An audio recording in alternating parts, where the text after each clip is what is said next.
Hello and welcome to the Dementia Dish with Danielle, hosted by the Alzheimer's Society of Peel, and today we'll be discussing self-care. Self-care is just so important for those, especially who provide care for people living with dementia. And self-care really needs to be made a priority. It's not a luxury. It needs to be made a priority. And the reason for this is that often care partners for people living with dementia will experience a high level of burnout. And as a result, they themselves will become ill with various illnesses. So if you do not make time for your wellness, you will be forced to make time for your illness. And this is something that we really want to avoid, of course. And so today we're talking about how you can integrate self-care into your routine and into your life as part of being a care partner. So one thing that you can do is an exercise called What's on Your Plate. And this exercise allows you to better balance your responsibilities as compared to things that maybe you have past enjoyed, that maybe you wish you had time for and have given up doing. So we want to ensure that the balance of your needs against those of the person you care for are better balanced. So what you do with the plate exercise is in the middle of the plate, you draw a plate on a piece of paper, and in the middle of your plate, you list all of the responsibilities you currently have and all of the things you currently do. And then on the outside of the plate, you put all of the activities, hobbies, things that you wish you had more time for. So the things you enjoy and you wish you had more time for.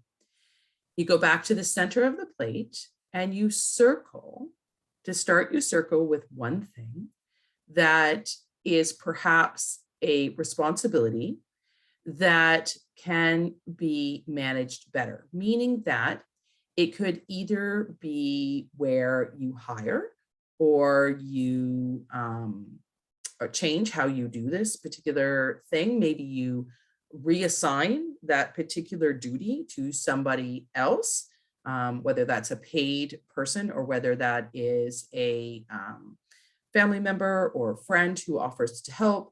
But we take something on that list that we can maybe move off of your responsibilities.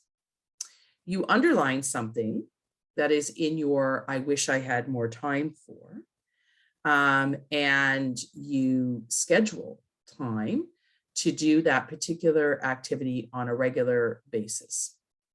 You can come back to the plate exercise as many times as you need to because things do change over time. But the idea is to keep looking at balancing, taking some things off of the plate, creatively looking at the plate as to what is on here and are the creative ways to change some of these things in order to balance better. So what are some of the things that you can do for yourself as part of self-care? What is going to be in your survival kit? So what things are recommended for self-care are one, exercise. So ensuring that you still have a place and time for some exercise,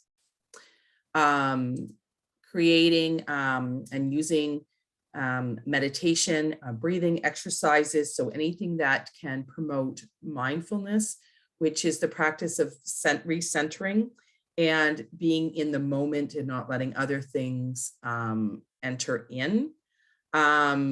Maintaining a very good sleep routine, so ensuring you get enough sleep. It's very hard to remain healthy and to support somebody else when you are not sleeping.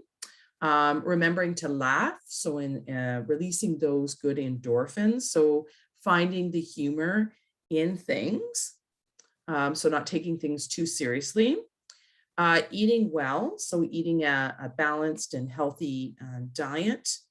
And so very key is to use respite, which means taking breaks and having regularly scheduled breaks, and to remember to reward and indulge yourself, remembering that self-care is not selfish. Self-care is a way of maintaining your ability to stay healthy and therefore provide the best care that you can for somebody else. So when you're on an airplane and the flight attendants are going over the safety features of the plane, they talk about how when the oxygen mask, if they should drop down in an emergency from the ceiling, you should put oxygen mask on yourself first before you put it on other people. The reason that advice is given is because if you are unconscious, how do you continue to provide any kind of assistance or care to those around you? And the answer is you cannot. So you put the oxygen mask on yourself first to ensure you're okay, and then you are left with the ability to provide care to those around you on the flight. So the same idea exists for self-care. Providing and giving yourself permission to take part in self-care is a way to ensure that you're able to continue to care. So it's very important to take care of yourself. And there are some ways that you can do that. One is to ask for help. Before you're feeling completely overwhelmed and in crisis mode, letting those around you that are in supportive roles, that could be family, it could be organizations, healthcare practitioners, but the people around you for support, let them know that you're struggling and that you're needing some extra supports and help. If you wait till you have time to do anything for yourself, the problem is it probably won't happen. So you need to schedule me time. It literally needs to be built into your routine and given a priority status. Otherwise, it usually goes by the wayside and does not end up happening. It's okay to say no. So when you are already feeling overwhelmed, you already have so much responsibility, you're asked to take on something else that you feel will cause a great imbalance, will cause you to be more stressed. It is okay to say no. Create your own personal space within your home or within your living environment. Very important that you have a place that you can go to for mini breaks, little bits of time where it is your space and set up for just you. Look at things on that plate that maybe could be, assigned to family members, reassigned to maybe a service. So for example, maybe grocery shopping, maybe that could be where you do online grocery shopping and have the food delivered. Maybe it's Meals on Wheels, so the meals are even prepared and delivered prepared.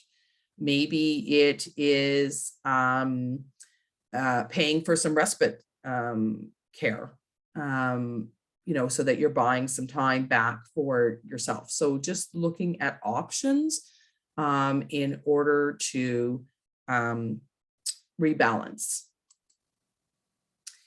It's also very, very important for self-care that care partners do receive some support. And if you have a person in your life that's a really good listener, that doesn't give advice, but just listens empathetically to what you're going through, finding that person would be in your life would be really great and helpful as part of self-care. But there are also support groups that are available for care partners to deal with, with the caregiving and to share with others experiencing the same. And we do have at the Alzheimer's Study Peel support groups for care partners. And it's just really important to keep that connection, to have an outlet. Self-validated caregiving is really about not feeling guilty about needing self-care. It is self-care that is prioritized as a way to keep yourself healthy and well and able to remain as a care partner for somebody else. So I hope that this session really did help you today. We hope that you will connect with us via Facebook or Twitter, Instagram. We have a YouTube channel. The other option, if you are feeling the need for a little extra support, you want to learn more about support groups, counseling services, care navigation, a whole host of services that the Alzheimer's Study Appeal has, please reach out to us at our service access, which is extension 307, or you can email us at direct.support@alzheimerappeal.com, and we will be sure to get back to you to provide any supports that you require. The other thing that I would encourage you to do, if you liked our dementia dish today, is to please comment on and like this video, and stay tuned for future dementia dishes. Thank you so much. Have a great day.